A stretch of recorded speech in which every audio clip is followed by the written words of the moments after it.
When you think of Nintendo's extensive lineup of handhelds, it's pretty easy to pass up and overlook quite a few of them. The Game Boy Lite was a Japanese exclusive that had a very niche market. The new 3DS is often overlooked by its XL counterpart. Sometimes finding these systems in the wild is kind of hard. And the handheld I'm able to say helped define mine and possibly 20 million other people's childhood, the Nintendo DSi. Today, I'll be looking at why I feel like the Nintendo DSi is such an important console when it comes to Nintendo's extensive handheld lineup. Although the DSi sold over 20 million units, it's often overlooked by its earlier generations of DS consoles. With the massive success that followed from the release of the original Nintendo DS, why wouldn't they follow it up with an upgraded console? 2 years after the original DS, Nintendo released the DS Lite, which was a much more refined system. It was much slimmer, it had way better screens, and honestly, how could you go back to this big old brick of a console? It's okay, Gramps, come on, it's time for bed. But just how do you keep the DS family alive without making your consumers mad? That's a trick question. You can't do it with Nintendo fanboys. 2008 saw the release of Nintendo's DSi. It had built-in cameras, a much more sleek design, and ultimately, it got rid of the Game Boy Advance cartridge slot its past two generations were known for. Coincidentally, this is also the same year that the last Game Boy Advance game was ever released. And I think after 7 years of these guys being around, I'm pretty sure it was about time, right? So why did they decide on a camera? The original mindset behind a built-in camera was to be able to sell consumers the idea of the device itself and not so much of it being a gaming handheld. The existing DS market was already going to be sold on it, so why not include just as much as you can for the consumer to have on this device? Sadly though, because the addition of the camera, it calls for the removal of the Game Boy cartridge slot, and I see it all the time on the internet, like non-stop. People are still mad about the removal of this thing. Nintendo knew that the fanboys were going to be mauling over this, so they vowed to keep the production of the DS Lite all the way until like the early 2010s. So take that, Game Boy boys. And I'll talk a little bit more about the removal of this guy because the conversations that they kind of bring up, it kind of frustrates me a bit. What's interesting is that soon after the idea of a camera came to mind, everything else that makes the DSi so unique started to follow up. Keep in mind, it's 2008, the cameras on all the smartphones weren't really all that, and if you were a child like myself in the late 2000s, having the DSi, you know, with the camera and everything was kind of a flex on all your friends. The single addition of the camera caused for Nintendo to rethink the entire design of this guy. Because in order to have a device where you can take pictures and store those pictures, it's a no-brainer that you're gonna need an SD card on it. And with the addition of the SD card slot, Nintendo was kind of worried if all you were going to do with it was store pictures. So the internal software development team just said screw it and threw a multitude of things that you could do with the SD card. Oh, what's that? You're complaining about the removal of a 7-year-old function? Sorry, I couldn't hear you because I was listening to a ripped version of System of a Down's Chop Suey that I downloaded onto my DSi's SD card. In more modern times, this guy is a very special tool to have. So what actually makes this guy special? I received my blue DSi just weeks after it was released on my 9th birthday. Up until that point, I never really had a DS handheld. All of my cousins and all my friends had like the original DS's and their DS Lites, and I won't lie, at the time I was a little bit jealous. So this DSi is, you know, particularly special to me, nostalgia wise. But I feel like the things you could do with it made it even more special. You could take pictures on it, record voice memos,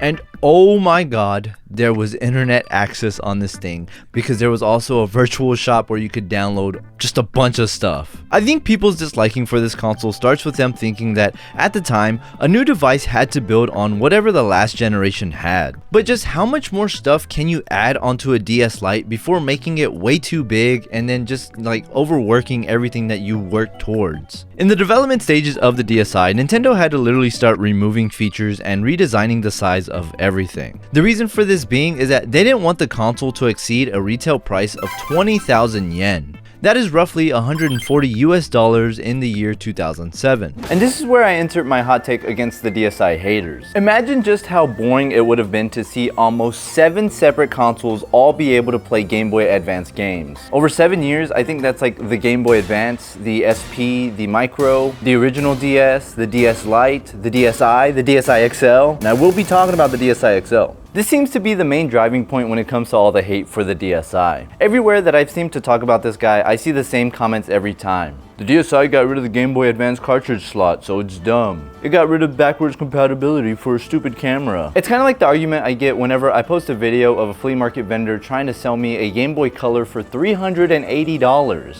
All the comments are always saying, it's a free country, it's a capitalistic market. If that's what he wants to sell it for, you don't have to buy it, it's your choice. Which is why I don't buy it. It's the same thing about the DSi. If you don't like the DSi because it can't play the Game Boy Advance games natively, just don't buy it, or rather don't complain about it, because you've got 5 other consoles that can already do that. I feel like all the hate that the DSi gets is a bit unnecessary, and I feel like Nintendo used the DSi as a stepping stone for a new generation of gaming. And I don't even think it's really gaming, I think it's more so of just entertainment. Technology was advancing, the internet was booming, and quite frankly, how could you not capitalize on that? When I was a kid with my DSi, I remember taking this thing everywhere. I kind of like to think of this guy as being my first phone.